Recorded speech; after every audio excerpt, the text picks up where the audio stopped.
Most new managers crash and burn in their first few months, and almost all of them do it for the same reason. They open their mouth.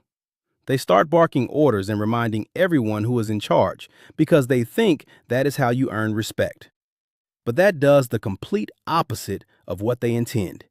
It quietly chips away at their authority until the team stops listening, stops following through, and stops caring. And once a manager loses that, leading anyone becomes almost impossible. I am Dre, and over more than a decade of walking into broken teams and stitching them back together, I have watched this pattern repeat again and again. Smart, capable people get handed a title, then watch their credibility evaporate within weeks. But once I figured out what was really happening, I built a simple 5-step system that any new manager can use to earn genuine respect from day one. So in this video, I will break down the mistake sinking new managers, show you how to stop it from gutting your authority, and hand you the exact 5 steps that make your team take you seriously from the start. So how do you earn respect on day one? Most managers assume it just arrives with time, and that assumption is exactly what gets them ignored, second-guessed, and steamrolled. Some managers walk into a room and are taken seriously instantly, while others spend months begging their team to pay attention, and it has almost nothing to do with seniority. There is one thing every respected leader does the instant they step into the role. Think about a busy professional kitchen. The head chef never has to scream about standards, because the standard is whatever the head chef does. Keep a spotless station and never cut corners, and the line cooks fall in line without a single lecture. But the second that chef slacks, the whole kitchen rots from the top down. A team is a mirror. It reflects its leader whether the leader likes it or not. So the first step is simple. You set the standard before you ever ask anyone else to meet it, because nobody respects a leader who demands one thing and does the opposite. Your team does what you do, not what you say. Here are 3 ways to start earning it now. Tip number 1. Be early, not just on time. Nothing erodes respect faster than a boss who strolls in late but expects everyone else to be punctual. Show up 5 minutes early and let your team see that the rules you set apply to you first. Tip number 2. Take on the hard work without smothering them. Nobody respects a manager who leans back while the team grinds, but they also resent one who hovers over every detail. So lead from the front. Grab the ugly, high-stakes task first. Then trust your people to handle theirs. Tip number 3. Stay steady when things go wrong. You have seen the boss who detonates over a small mistake and hunts for someone to blame. When the pressure spikes, do the opposite. Breathe. Think before you react. Deliver any feedback privately and calmly, because if you panic and lash out, your team will copy that the next time things get tense. When you set the standard, respect builds on its own. But here is the catch. Even a team that respects you will not automatically do what you ask, because respect and authority are not the same thing. So next, how to get them to follow your lead using one small shift in how you talk to them. So how do you get your people to listen using this crucial second step? Every manager hits this wall. You give clear directions, you explain exactly what needs to happen, and somehow your team ignores it or goes off and does something completely different. So why does this keep happening? And how do you get people to follow through without resistance? Picture the long, unskippable tutorial at the start of a video game. Walls of text scroll past explaining controls you will never remember, and you mash the button just to make it stop. That is exactly how your team experiences most management communication. You think you are giving clear instructions, but you are really just dumping information, and your people are skipping every word. The instinct when they tune you out is to push harder, be firmer, demand compliance. But that only breeds more resistance. The real fix is the opposite.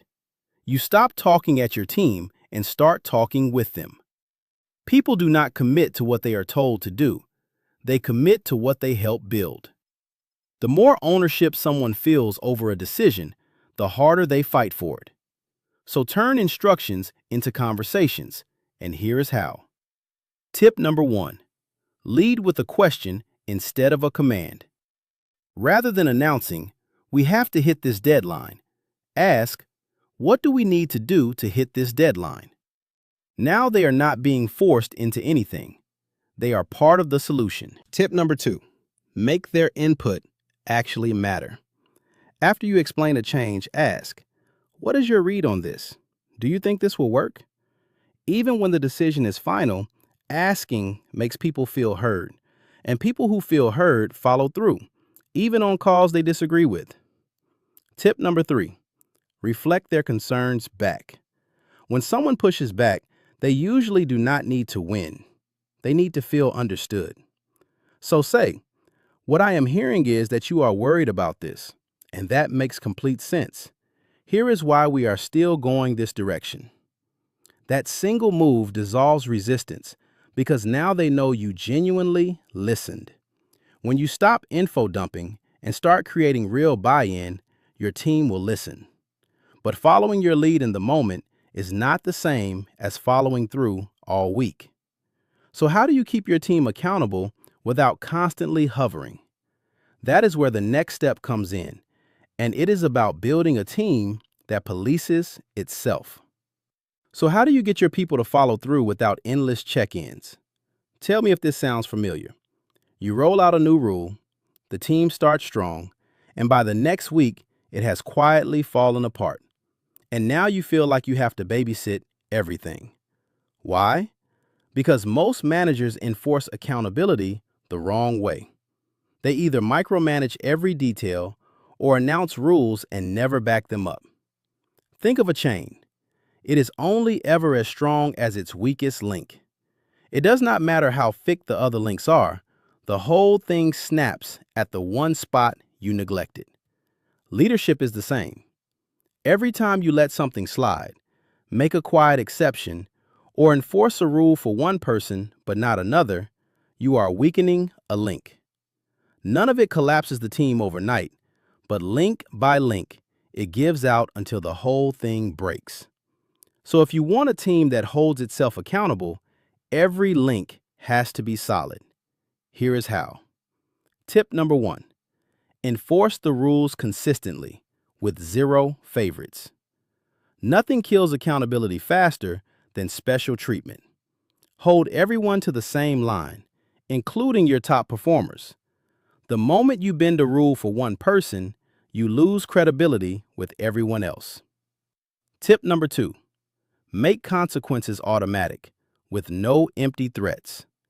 If you find yourself warning someone 3 times before acting, you have already lost. When you say the next slip is a formal write-up and it happens, follow through immediately. No debate, no fourth chance. The instant your team learns your consequences are bluffs, they stop taking you seriously.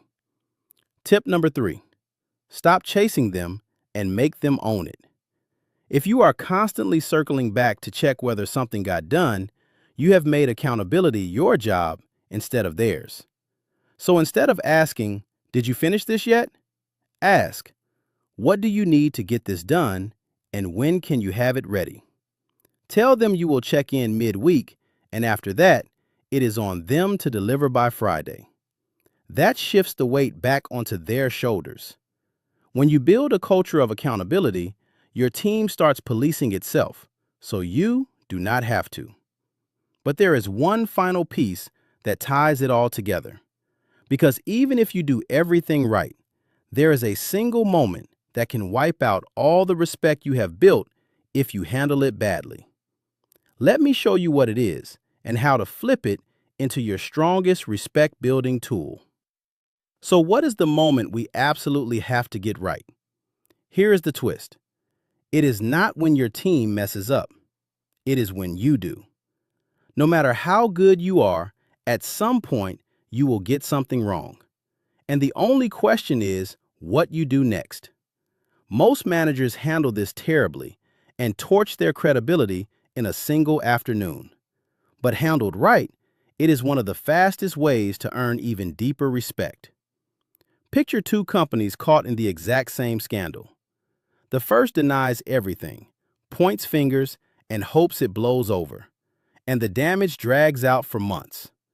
The second steps up immediately, admits what went wrong, explains how they are fixing it, and the story fizzles out within days. Same mistake, opposite outcomes, and the only difference was ownership. The same thing plays out on a team. When a manager makes excuses or pretends nothing happened, trust quietly drains away. When a manager owns it, respect actually grows. So when you slip, and you will, follow the 3 A's of owning it. Number 1, acknowledge. State the mistake plainly and skip the excuses.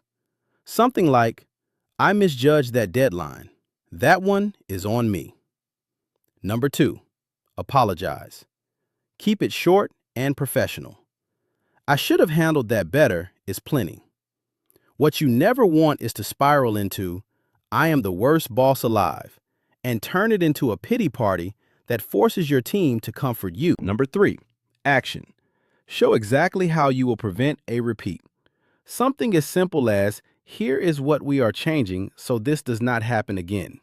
When you openly own your mistakes, you do not lose respect, you earn it.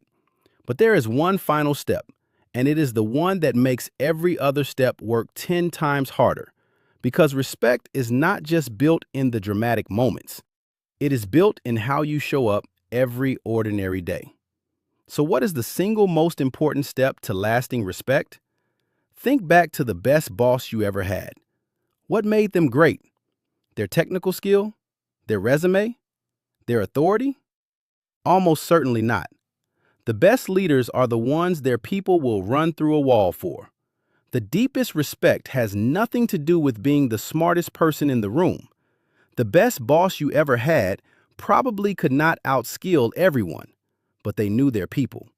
They remembered the small things and checked in on you as a human being, not just a unit of output. So when they pushed you or had a hard conversation, you respected them for it, even when you did not enjoy it. That is the whole secret.